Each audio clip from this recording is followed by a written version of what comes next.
Moi kaikille!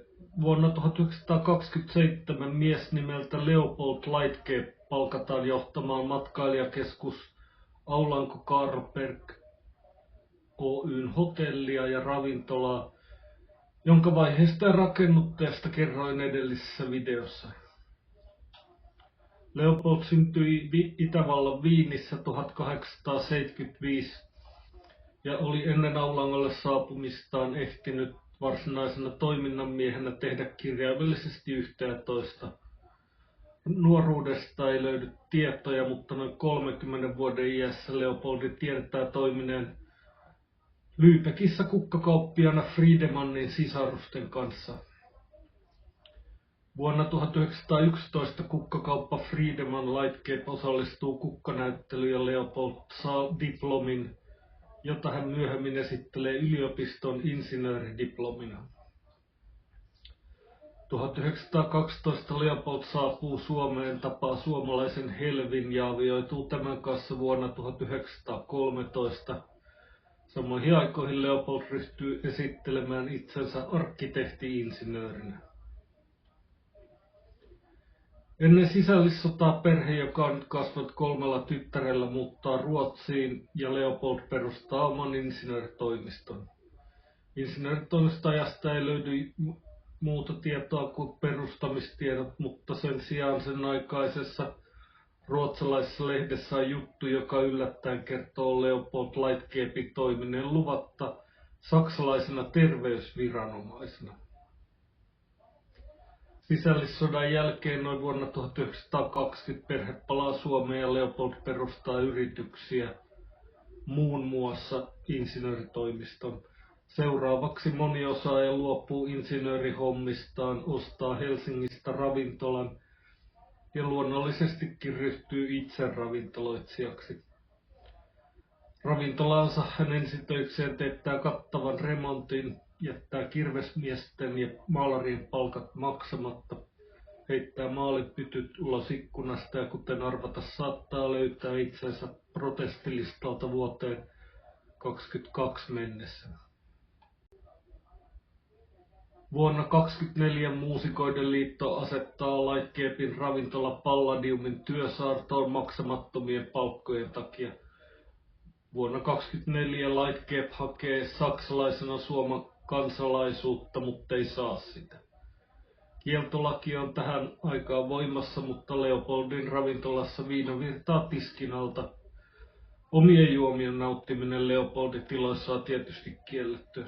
Leopold jää kiinni luvattoman viinan myynnistä ja tuomitaan 10 000 markan sakkoihin. Leopold myy ravintolan vapaana veloista tai muista sitoumuksista, mitä ravintola ei todellakaan ole. Ja Leopold on protestilistalla vuosina 25-27 ja häneltä takavarikoidaan 41 000 markkaa ravintolamyyntisotkun seurauksena. Ravintolan lopettamisen jälkeen Leopold perustaa leipomon ja ryhtyy itse leipurimestarina leipomaan ja myymään leipää.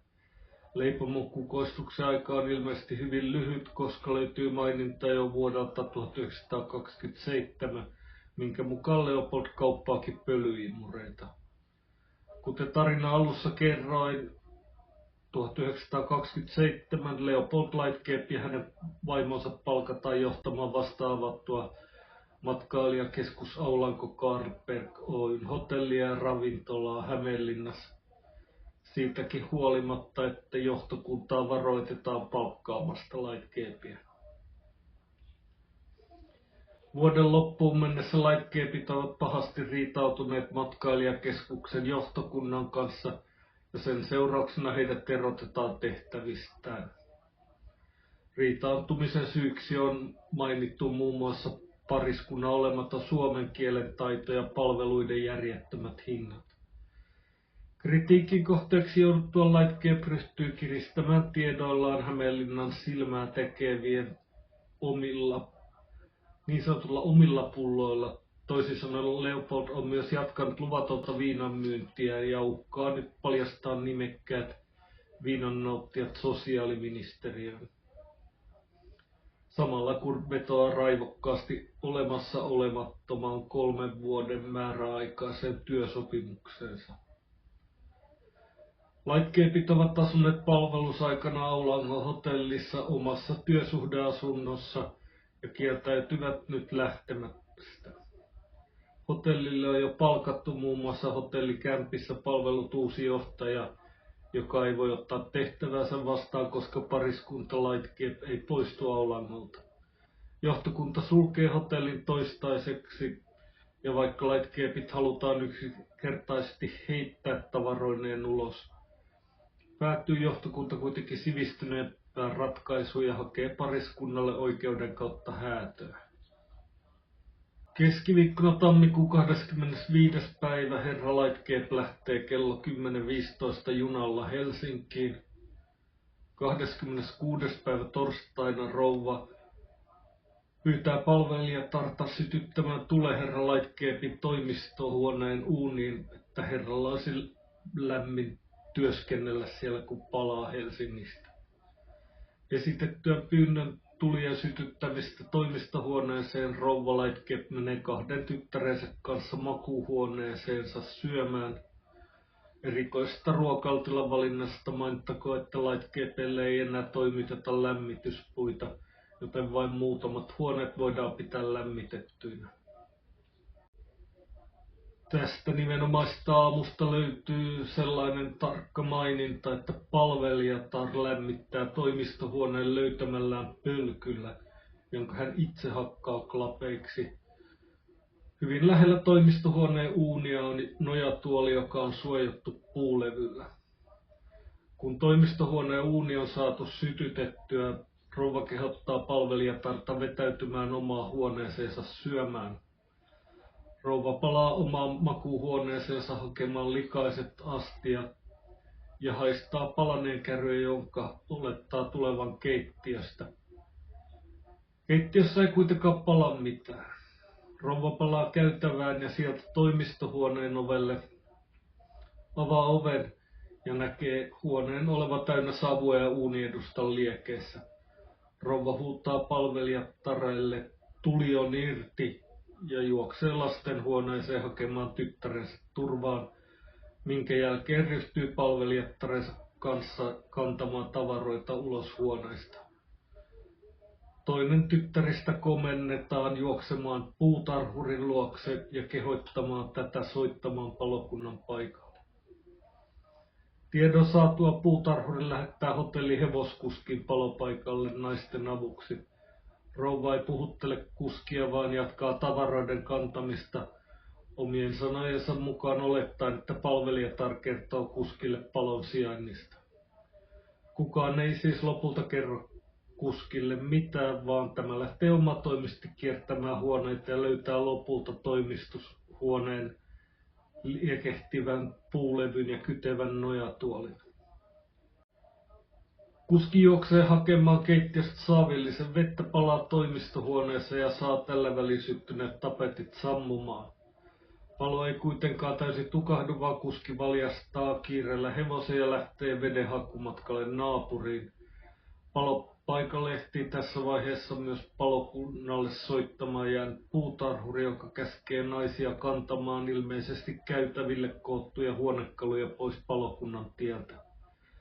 Samoihin aikoihin paikalle saapuu Hämeenlinnan palokunta 8 miehen ja 2 käsiruiskun voimin.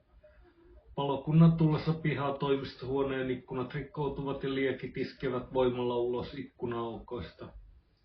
Palokunta saa toimiston sammumaan, mutta palo on jo levinnyt talon muihin huoneisiin. Sammutusta vaikeuttaa alhainen vedenpaine. Kartanolle on tehty vesiposti, mikä ei kuitenkaan tällä hädänhetkellä ole jostain syystä käytössä.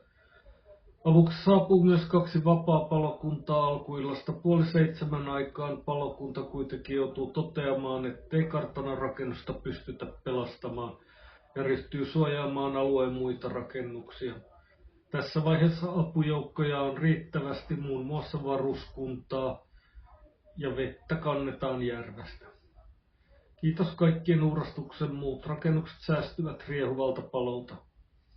Mainittakoon tässä vaiheessa vielä, että tuolloinen Aulanko sijaitsi Hämeenlinnan maalaiskunnassa, eikä Hämeenlinnan kaupungin palokunta olisi tullut paikalle, ellei Aulangon matkailijakeskus olisi sijainnistaan huolimatta ollut nimenomaan Hämeenlinnan kaupungin omistuksessa.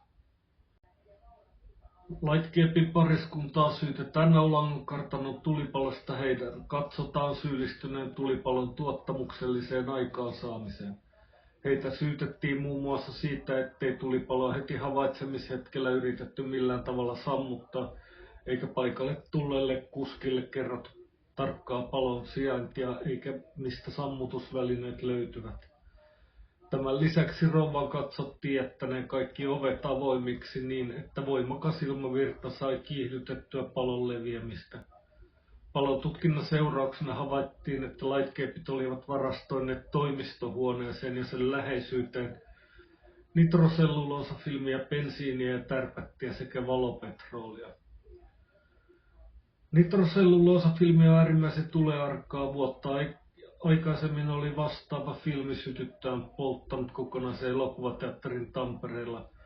Palossa menehtyi 21 elokuvavierasta. Lightcapelta vaadittiin yli 1 000 000 markan korvauksia, mutta kaikki syytteet hylättiin näytön puutteessa. Lightcape palaa Helsinkiin ja perustaa jälleen uuden insinööritoimiston. Tämän jälkeen Leopoldista löytyy vuoden 1932 kohdalta pieni artikkeli, joka kertoo hänen myymistään vedenpuhdistuslaitteista. 1934 Suomen sosiaalidemokraattilehti julkaisee Lightcapeista pitkän etusivun jutun, jossa kerrotaan Leopoldin taustoista. Lightcape pitää juttua herjaavana ja nostaa artikkelista oikeusjutun, minkä hän osittain voittaa. Lehden päätoimittaja saa sakkoja, koska pitäviä todisteita muun muassa väitteestä, että Leopold olisi vakoillut venäläisten hyväksi ei löydy. Savon Sanomissa julkaistaan myöhemmin juttu, joka paljastaa Lightcapella olevan puhelinluettelossa 4 erillistä yritystä eri osastoineen, joista vastaa esimerkiksi kapteeni Sease ja varatuomari Sease, jotka ovat mielikuvitushenkilöitä. Eli kaikista 4 eri alan yrityksestä annetaan hyvin suurellinen kuva monine työntekijöineen. Kaikkien henkilöiden puhelinnumerot kuitenkin johtavat vaihteen kautta joko Leopoldille itselleen suoraan tai hänen vaimolleen. Elämänsä kautta uransa tai sanokaamme uriensa aikana Lightcape on lähes yhtenä oikeudessa joko itse nostettua syytteen kunnianloukkauksesta tai syytettynä petoksista. Hän saa myös liikanimen käräjäkenraali. Vuonna 1935 Lightcape häviää nostamansa kunnianloukkausjutun Svenska Pressen-lehteä vastaan, joka kutsui häntä muun muassa suurhuijariksi, koska sellaiseksi häntä oikeuden mukaan voi kutsua. Vaikka Leopold Lightcape on todettu oikeudessa usean kertaa täysin varattomaksi, ovat kuitenkin velkojat saaneet takavarikoitua hänen rahojaan ainakin saksalaiselta pankkitililtä, ja epäillä, että varoja on myös Ruotsissa. Vuosien varrella Lightcape haki 3 kertaa Suomen kansalaisuutta, mutta sai aina hylkäävän päätöksen. Vuonna 1935 Lightcape perustaa vielä saksalais-ulkomaalaisliikkeen, jota hoitaa nyt Lightcapen aikuinen tytär. Samana vuonna Lightcape saa häädön Helsingin asunnostaan puolen vuoden vuokrarästien takia. Edelleen samana vuonna sisäasiainministeriö karkottaa Lightcapen maasta. Lightcape yrittää saada lisäaikaa vedoten maaherraan ja sisäasiainministeriöön. Passiton Lightcape, myöskään saksalaista passia hänelle ei enää ole myönnetty, lähtee Ruotsiin. Viimeinen maininta Lightcapeista löytyy vuodelta 1969 ruotsalaista Kuka kukin on -kirjan vastineesta. Kirjassa mainitaan Leopoldin vävy ja vävyn tiedoissa appivanhemmat itse aateloitu arkkitehti Leopold von Lightcape ja puoliso Helvi, jonka sukunimi on muuttunut yhdistelmäksi omaa tyttönimeä ja äidin tyttönimeä. Siinä varsinainen suurhuijari Kiitos kuuntelusta. Voikaa hyvin seuraavaan videoon, niin saa